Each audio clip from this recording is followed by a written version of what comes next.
Well, good evening, everybody. Hope everybody's well. My name is Paul, by the way, and I'll be your DM for a little while. Wanted to go live tonight since it is the second Saturday in February, and it is the month where I have put out my seventh Crit Happens, the Survivors, and I'm not going to go into a ton of detail. I will say this, that I'm going to create a survivor group basically for my setting, which is all about the this thing that has happened, this event called the Hexing. Let me get it over here. And that is from issue number 4. And I'm basically just creating this kind of horror hexscape of just craziness that's going on. I'm busy developing kind of a setting.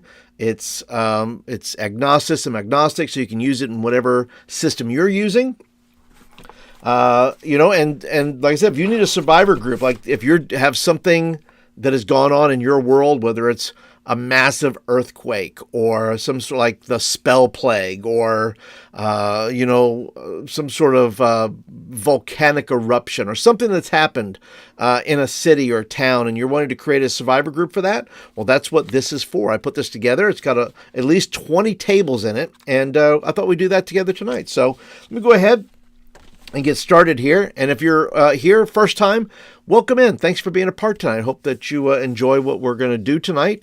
You can obviously offer a little bit of help in the chat. When I get to a point, I start asking the chat for questions, for answers to questions I may have about developing this. Now, the last time that I did this last Saturday. I created a solo character, which is an option, a solo survivor named Fury. And I thought that turned out really well. And I'll put a video at the end if you want to check out how that worked out. But anyway, let's go ahead and get everything set up here. I got my dice here. And we're going to go ahead and roll up a survivor group and see what we get. Maybe it's something you can use for your table. So let's go ahead and go to here, and there we go. And let's see. Now, like I said, I won't bore you with the whole beginning part. This is available, by the way, on my site. I'll put a link below if you're interested in the Hex Crawl of Horror. I have other, I have episode 4, issue 4, 5, 6, and 7, which are all dedicated to building out this setting. These are the survivors. I also have the Witches of the Blackened Earth, which are kind of the cause of this whole thing. And then I have the Corrupted. They're the newly formed dead that are all over the place. Then you have the survivors, and then of course you have the original hex crawl that you can use as well. That'll help you really kind of flesh out what you want to do in your own world. All right, so let's go ahead and scroll down here, and let's go to the first table. And the first table will tell us, let's see. Oh, go and you. This does have these. This has worksheets in it, so it has like the survivor group origin history you can go through. Pre-hexing, what was your life like before then? The event, what were you doing during the event of the hexing? How did you get into a group? What was your initial response? Founding story, all that kind of good stuff. So let's go and start with group size. Okay. So we're going to roll D12s. These are mostly D12 tables. So I'm just going to roll D12 and we're going to go through them together and see what kind of survivor group we come up with. All right. Size of the group. Okay. All right. Oh, great. I rolled a 12, so it's going to be a band of outlaws. A group that survives outside the law, often resorting to violence and theft to survive. All right. Band of outlaws. And hopefully we'll clue in with a name of what kind of name we can have for these outlaws as we define who they are. And if you have suggestions, well, you are more than welcome to make a suggestion in the chat. And we'll go from there. So right now we have a band of outlaws. So let's see the demographics. What are the demographics of this band of outlaws? Okay, let's go and roll a d12. And let's see. We're going to get a 9.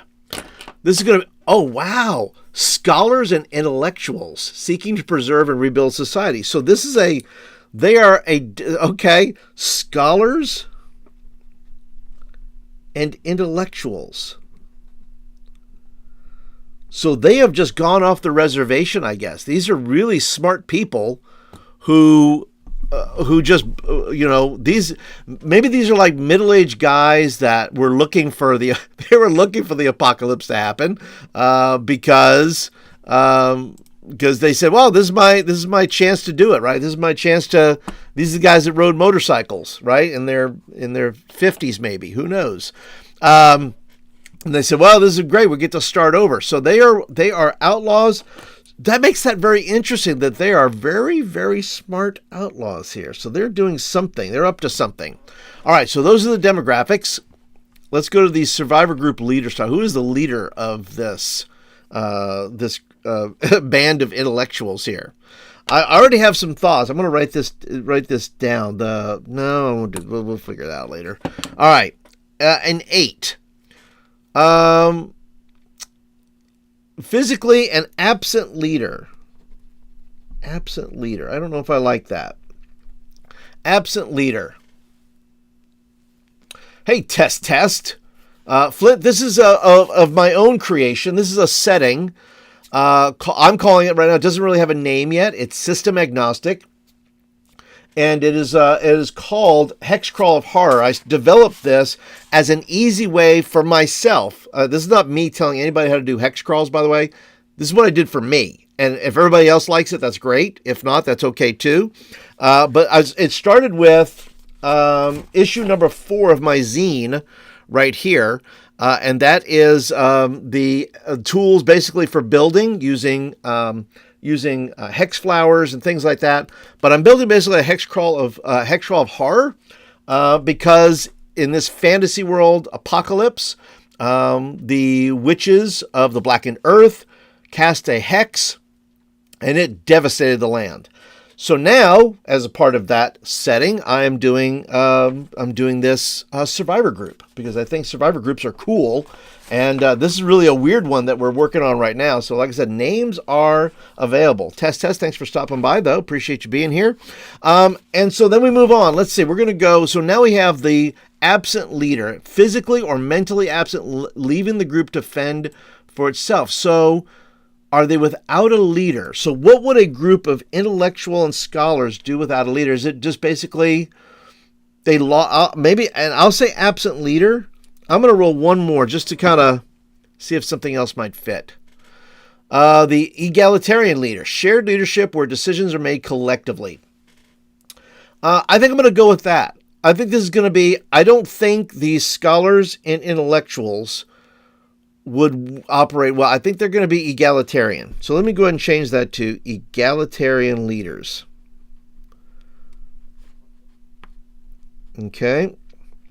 Egalitarian, and maybe these are people who worked at various schools and colleges in this fantasy world, and maybe this is the group that warned them. I'm going to write this down. They were the people who were warning others and says this was going to happen. If you let the witches, which originally called the witches of the Grove, of the Guardian Grove,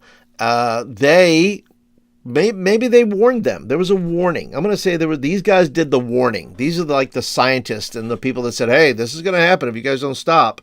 And they said, now we're going to be outlaws. Now we're going to go and do our thing. So, okay. So they were the ones who gave the warning. And now they're like, you didn't listen. Now this is your fault. All right. So where are these guys hold up? Survivor group fortification. And this takes 2 pages here. So let me go ahead and roll a d12. Where do they hold up? A hidden cave network, interconnected caves, natural defenses, damp and claustrophobic. All right. They're in the hidden caves. Hidden caves. But I bet you they've figured out, if they are scholars and intellectuals, they've probably figured something out to mitigate some of those problems and issues. Let's go to the next one. So they are now down and they're hiding in caves. So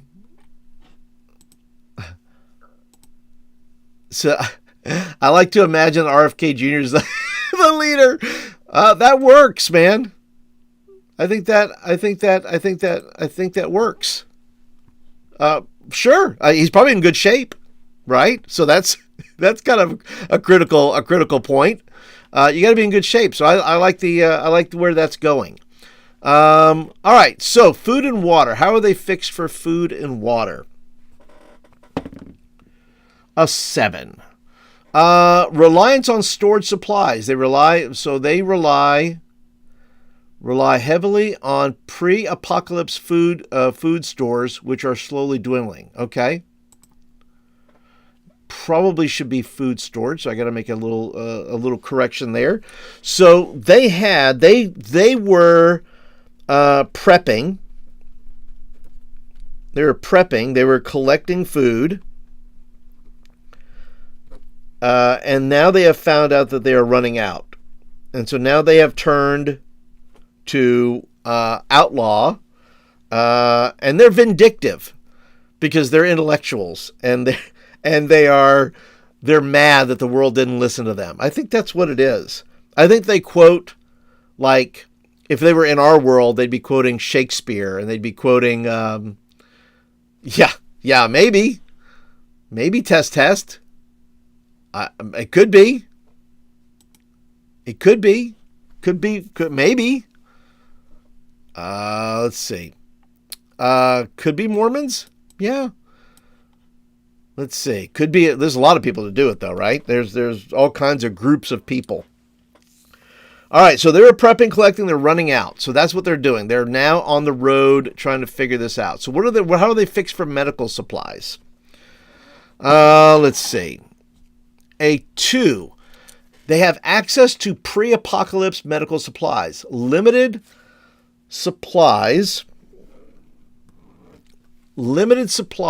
of pre-apocalypse medicine and medical equipment. So they do have some. All right, so they do have some medicine and equipment, whatever that may mean for a fantasy world. So it could be potions. Maybe some of them are magic. Maybe some of them are, they were able to, break into these various apothecaries and maybe get some stuff, right? So they thought about this.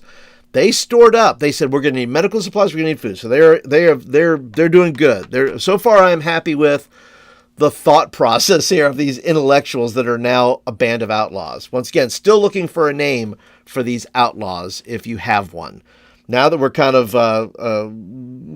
close to halfway through here. How about military training? Any of these guys have military training? Nope. According to this, they're going to be hunters and trappers, skilled in tracking, stealth, and use of bows and traps. I can see that. So they're going the hunters, trappers. You know, this makes me think of too. This makes me think of the movie Predators, where the worst guy. I'm going to write down manipulation, because the worst guy or the most deadliest guy, maybe on the Predators, was that intellectual guy. I want to say he was a doctor. I think he was a doctor. Anyway, he wound up manipulating everybody and getting everybody killed. So I'm going to say that's these kind of people. These are the ones that manipulate things for their own advantage and wind up surviving because they're willing to throw people under the bus. They're willing to throw people to the apocalypse. They're that vindictive. We're going to take your stuff. We're going to manipulate you.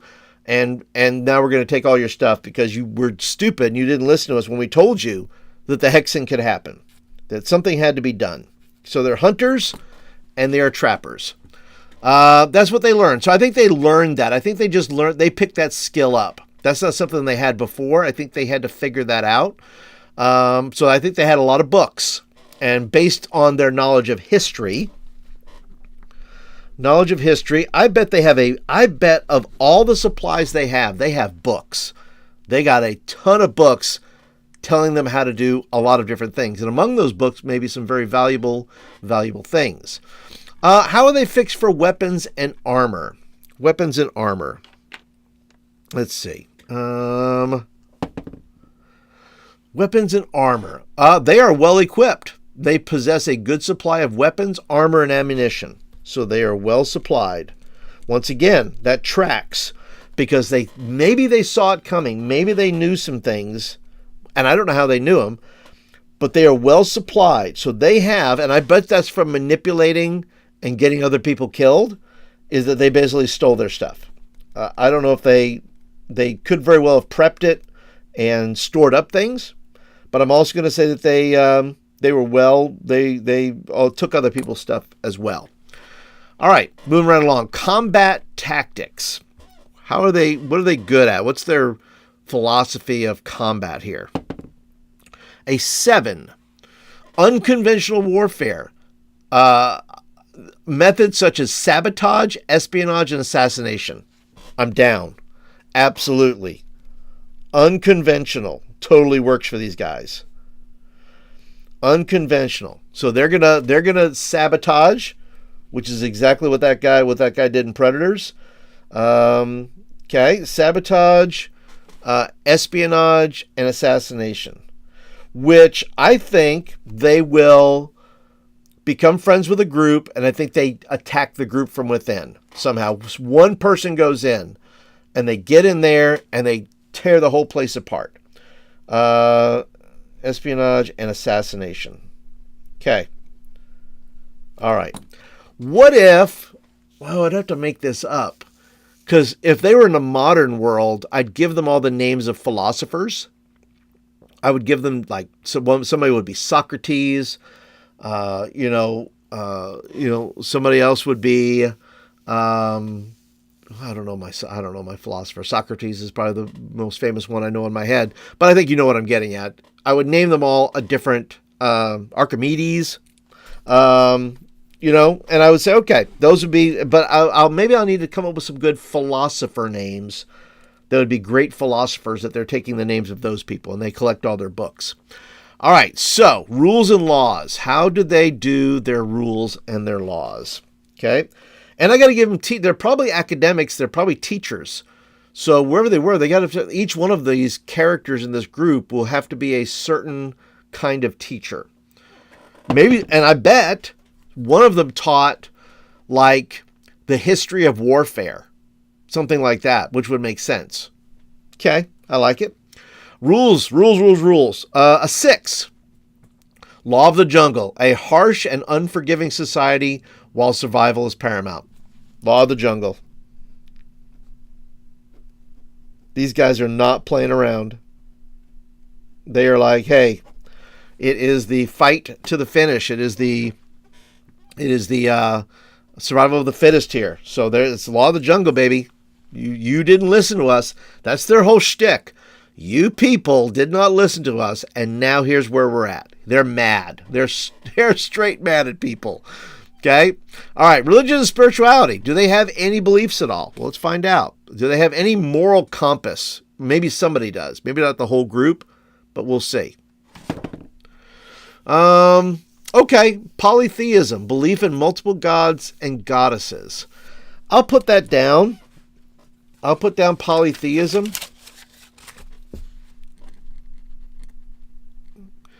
To say this, that they don't, they all don't agree. So I'm going to say that some believe that there are some gods.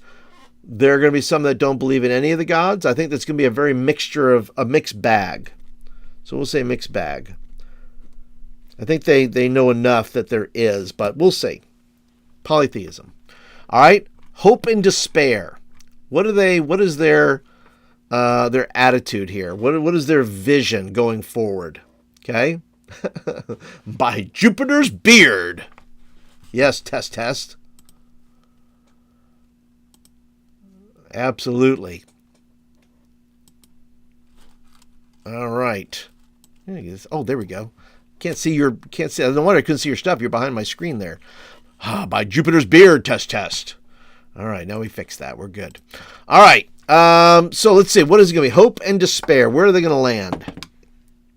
A 12. Preparing for the inevitable. They believe that extinction is inevitable and are preparing for the end. Perfect. This totally fits them. Preparing for the end. They are doomsayers. They said this was going to happen, and now it is. All right, so they are preparing for the end. So they're I'm going to say they're somewhat nihilistic in the sense that they think it's just all going to end. There's no hope for society. Once again, this is as a group. If I were to break this down, and I may break it down into individuals and kind of create some characters here, they, once again, may not all have the same mindset, but a general attitude is, and I think it's true creating any group, that the dynamic's going to be there's going to be a majority-minority type of thing. So it makes sense? Yes, test.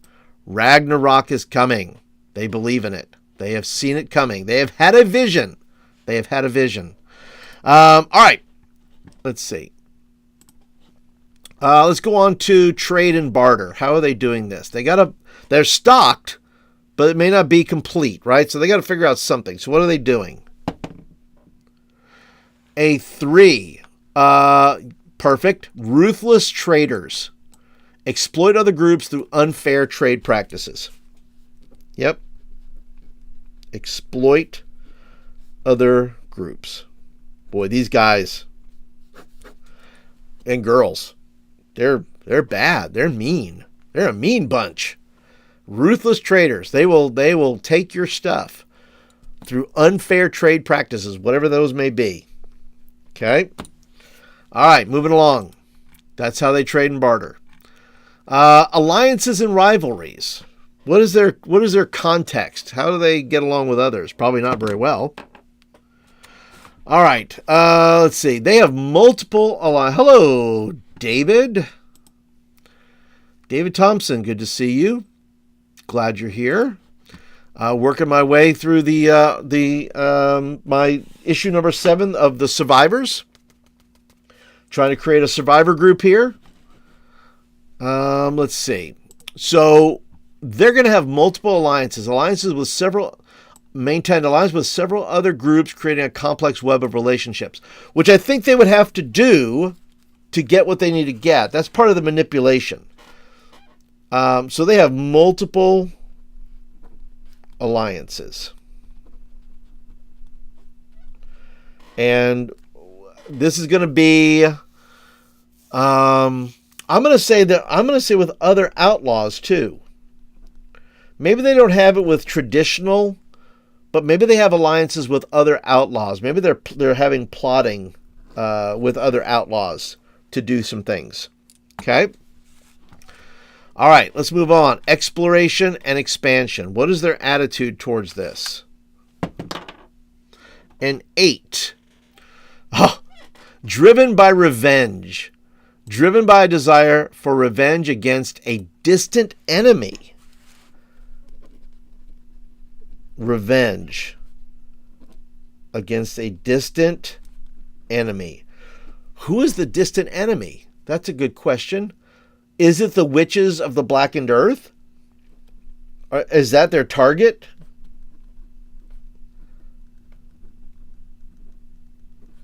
Is it the people? Is it the kings and queens, the royalty, the governments that they warned this would happen? I'm going to put government. Okay. Some sort of distant enemy. And I'm going to say maybe it's the government. They target government officials for not listening to them. They all said this was going to happen. They didn't listen, and now it's about revenge.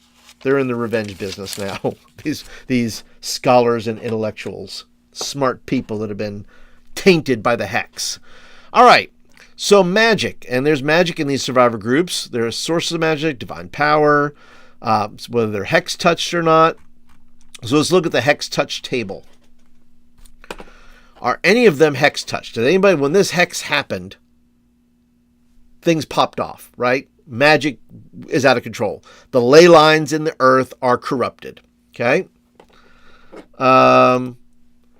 Yeah, test. Now you have to roll extra groups that this group can be allies with. Exactly. And I will be fleshing this out. These are groups that are going to populate adventures going forward. I've done several videos on dungeons and creating these locations within the setting. I'm kind of there, but it's ongoing. It's ongoing. All right. So, are any of these folks hex touched? Let's see. On the hex touch table, did I have a number? Let's see. Here we go. Hex touched. Okay. 9. Divination, the ability to foretell the future or gain knowledge of hidden things. Divination. The ability to foretell the future or gain knowledge of hidden things. I'm going to say that they're going to rely upon poets and writings. That's going to be, they're going to quote the books. They're going to quote historians. I'm going to write down historians too. That's going to be their divination. So they're able to, so if they use their books, that would be kind of their hidden insight, their secret knowledge of things that they have read that now gives them some sort of special ability to see where this is all going. Maybe. Let me go ahead and try. I'm going to roll one more thing here. 7. The ability to fly. Okay. This will be, by the way, fly and divination. And we don't know how many is in the group. Let me go ahead and roll that. I'm going to roll, it can't be really high. I'm going to roll a 20 and a 6-sided dice. Can't be a lot of them, right? 20 and a 4. Let's go with 20 and a 4. Let's see what happens. Hey, Test. Thank you so much for stopping by. Appreciate you being a part. Stop by anytime. And hopefully we'll catch you in the next live, or feel free to comment on other videos. And we'll see you in the next one. All right, Test. Have a good evening. All right, let's go with another thing here. We have flight. We don't know how many of them there are. It only told us the kind of group. There's 7 of them. Okay. So of the 7 intellectuals here of the group, I'm going to say 1 can fly and 1 has some sort of divination power. I think that's a good ratio. 1 and 1. One's got kind of a superpower, right? One's got divination. All right, let's go on to source of magic. What is the source? I think I already said the books, but we'll roll it up just to be sure. 3, drawn from mystical universal energy source. Okay, so that tracks because that's how the flight works. That's how they got it from the hexing, basically. So they can do this because of what the hexing has done. All right, School of Magic. You know what I didn't do? I really didn't. I just assumed there is, because back here, there's a way to see whether or not there's really magic happening or not. I've kind of given some rules for that. Let's see here. Whether you have here we go. If you want to include this kind of magic in your game for PC, create a standard percentage, 50% or higher for high magic, 20% for low magic. So let's go ahead and say 50 and above. I'm going to roll it just to see if I get it here. Oh, good. I'm glad that worked. 97. So yeah, this is happening. This is happening. Okay.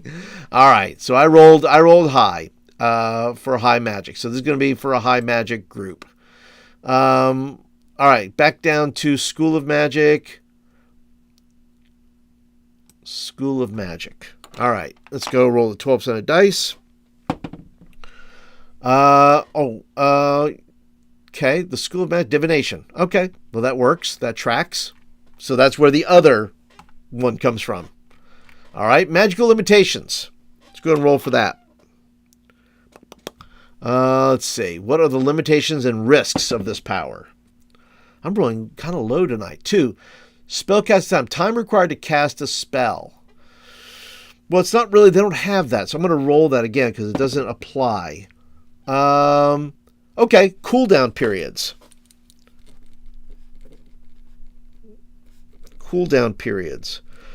The guy who flies, he can't do it. He can do it maybe, how many times? 1d4. Okay. He can do it, but he's got to rest. He does it, and then he has to rest 4 hours. 4 hours between flights. He can't just, he's got to do it. It'll last for so long according to the rules of your game, because I don't have any rules for that. So you can do it for your game, whatever flight is for you. Figure out how many rounds that'll be, but just know that 4 hours in between. Okay? 4 hours in between. So you can roll that up. All right, Survivor Group Magic Items. Does this group have any items? High Magic. So I rolled on High Magic, so I'm going to roll High Magic again, saying that this is going to be a High Magic area. And I'll roll, instead of percentile, I'll go ahead and roll the D6. On a 1, 2, 3, it's yes. On a 4, 5, and 6, it's a no. All right, it is a yes. High Magic, 50% chance. So 1d3. So they have something. Number of magic items, 1d4 minus 1. Okay, so let's do 1d4 minus 1. They have 2 magic items. All right, what 2 magic items do they have? Let's see. They have, somebody has armor. Okay. And somebody has a wand. We don't know what those are, but that's okay. Maybe the wand does the flying. Maybe you could say that. And then what I give you here, as we get towards the end here, we have basically some little Survivor Group snapshots. Let's see. What does David say? David says, a friend used a book for his prophecies, basically doing the, what would Jesus do? Open a Bible at random, read the first paragraph, and interpret it for your question in the situation. Yeah. And I think that's what they might do with the history books, right? Because the history, that's how they're going to come up with what they come up with. So I think that tracks, David. I think that's a good observation there. Or a good suggestion. So anyway, these are some Survivor snapshot, that you can get if you want to draw, if you want to get a group and you don't want to roll it up, you just want to plug one in, you can do that. And then we go to, let's see, religious group generator. I think we said that they're polytheistic. I think we'll skip that one. Let's go to, they have the sample survivor groups.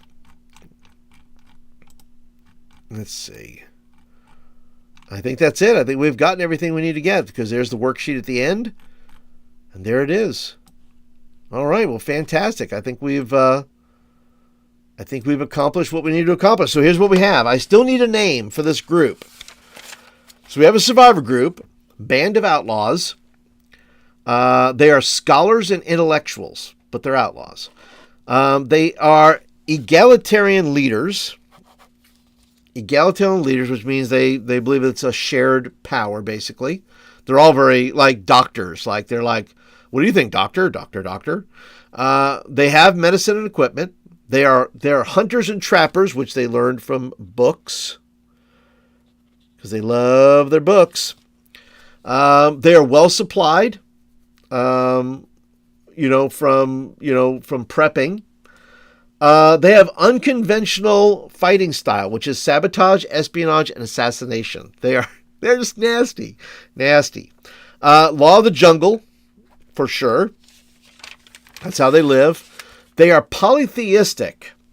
They all don't agree, which is I think tracks for them. It's a mixed bag of beliefs and so forth. And they exploit other groups. It's what they do. It's how they do trading. Okay. They have multiple alliances, which I'm going to call these outlaws as well. They are connected. There's an outlaw network somehow. And maybe they have some that are not outlaws, right? Their attitude is basically revenge against a distant enemy. I think they hate the witches most of all. They're very mad at the government because the government would not listen to them when they said somebody needs to do something about what's going on, whatever the issue may be. And then they have they use the poets and the history books and writings and philosophy. That's how they do their divination. Kind of like David was saying, they open up the book and they find something to use that does something. And then as far as magic powers, you have one of the guys that can fly and one does divination. And then you have the cooldown period for that is 4 hours. So you can fly. You're going to do it for however long your system says you can do it. And then you can't do it for 4 hours. That's your issue there. They have magic armor. Somebody has magic armor, and somebody has a wand. The wand may or may not could do with the flying or not, or it could be something completely different. You could roll it up on a table that you have in your setting and make it whatever you want to make it.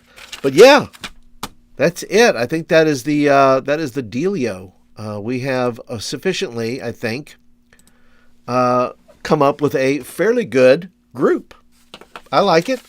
And once again, if you have a suggestion for a name, if you're watching this in the future, and you say, what would you call a group of outlaws, a group of intellectuals that are